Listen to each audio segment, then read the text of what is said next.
इस वीडियो को कंप्लीट करने के बाद आप HTML में हायरार्की के कॉन्सेप्ट को एक्सप्लेन कर पाएंगे और वेब पेज को स्टाइल करने के लिए डिफरेंट सिलेक्टर्स को अप्लाई कर पाएंगे। पिछली वीडियो में हमने इन 4 CSS सिलेक्टर्स के बारे में पढ़ा था। अब चलिए कुछ और सिलेक्टर्स के बारे में पढ़ते हैं जो हमारे कोड को और एलिगेंट बनाएंगे। CSS सिलेक्टर्स के अगले सेट को समझने के लिए हमें पहले HTML में हायरार्की के कॉन्सेप्ट को समझना होगा।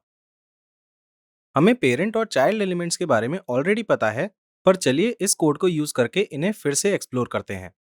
इस कोड में हमारे पास 3 एंकर एलिमेंट्स हैं। पहले 2 एंकर एलिमेंट्स li एलिमेंट के अंदर हैं जो फर्दर ul एलिमेंट के अंदर हैं। तो हम कह सकते हैं कि anchor elements respective li element के चाइल्ड है और इनवर्सली हर li element respective anchor element का पेरेंट है। नेक्स्ट, दोनों li एलिमेंट्स ul एलिमेंट के चिल्ड्रन हैं और इनवर्सली ul एलिमेंट दोनों li एलिमेंट्स का पेरेंट है। इन अदर वर्ड्स, हम ये कह सकते हैं कि जब कोई एलिमेंट किसी दूसरे एलिमेंट के अंदर डायरेक्टली प्लेस्ड होता है तो वो उस एलिमेंट का चाइल्ड होता है। फॉर एग्जाम्पल, तीसरा एंकर एलिमेंट पैराग्राफ एलिमेंट का चाइल्ड है और inversely paragraph element third anchor element का पेरेंट है। पर ये एंकर एलिमेंट डिव एलिमेंट के अंदर है, पर वो उसका चाइल्ड नहीं है। इसका रीजन है कि anchor element directly div element के अंदर नहीं है, क्योंकि इनके बीच में एक पैराग्राफ एलिमेंट है। तो क्या एंकर एलिमेंट और डिव एलिमेंट के बीच में कोई रिलेशनशिप होगी? यस, हम कह सकते हैं कि एंकर एलिमेंट डिव एलिमेंट का डिसेंडेंट है और inversely div element anchor element का एंसेस्टर है। तो जब एक एलिमेंट दूसरे एलिमेंट में डायरेक्टली या इनडायरेक्टली प्लेस्ड होता है, तब वो उसका डिसेंडेंट होता है।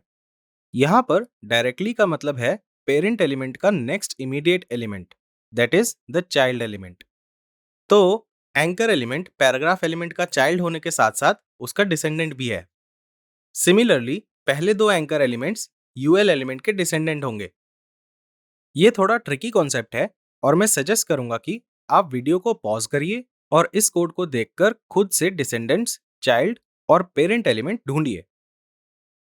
नेक्स्ट, हमारे पास पेरेंट चाइल्ड हायरार्की पर बेस्ड चाइल्ड सिलेक्टर्स होते हैं।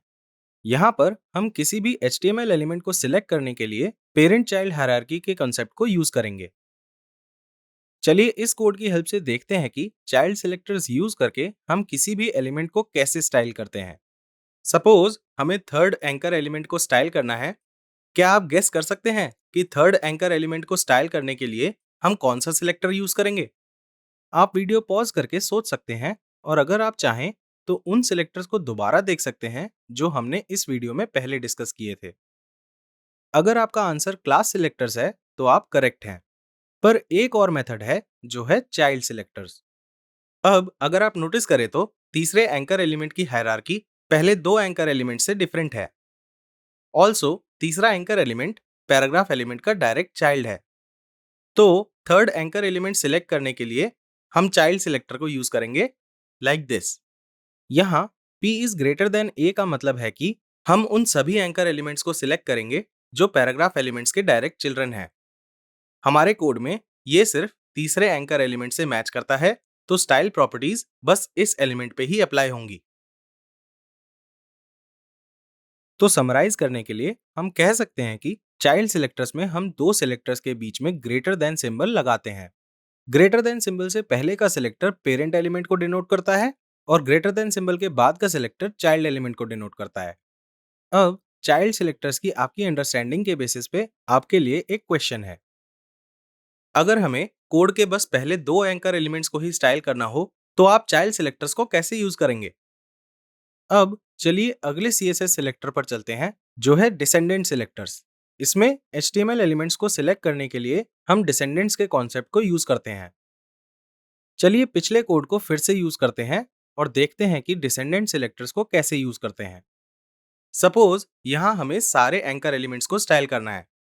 यहाँ पर हम देख सकते हैं कि सारे एंकर एलिमेंट्स डिव एलिमेंट के डिसेंडेंट हैं। तो हम डिसेंडेंट सिलेक्टर्स को ऐसे यूज करते हैं। डिसेंडेंट सिलेक्टर में हम 2 सिलेक्टर्स के बीच में स्पेस ऐड करते हैं। स्पेस से पहले का फर्स्ट सिलेक्टर एंसेस्टर एलिमेंट को डिनोट करता है और स्पेस के बाद का सेकंड सिलेक्टर डिसेंडेंट एलिमेंट को डिनोट करता है। यहाँ पर div a का मतलब है कि वो सारे एंकर एलिमेंट्स सिलेक्ट होंगे जो किसी भी div एलिमेंट के डिसेंडेंट होंगे।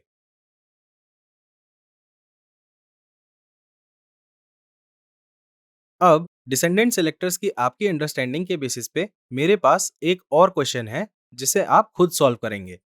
आप डिसेंडेंट सेलेक्टर्स कैसे यूज करेंगे अगर हमें बस पहले दो एंकर एलिमेंट्स को ही स्टाइल करना हो? नेक्स्ट हमारे पास ग्रुपिंग सेलेक्टर्स हैं। ये सेलेक्टर्स हमें एलिमेंट्स के मल्टीपल सेक्शंस पे सेम स्टाइल अप्लाई करने देते हैं। सपोज इस HTML कोड में हमें H2 और पैराग्राफ एलिमेंट पे सेम स्टाइल अप्लाई करना है। हम एलिमेंट्स को साथ में ग्रुप करके उन्हें कॉमा से सेपरेट करके ऐसे लिख सकते हैं।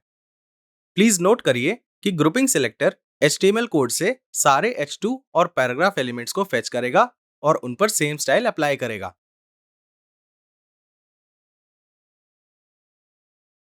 और लास्ट CSS सिलेक्टर जो हम डिस्कस करेंगे वो है एट्रीब्यूट सिलेक्टर्स।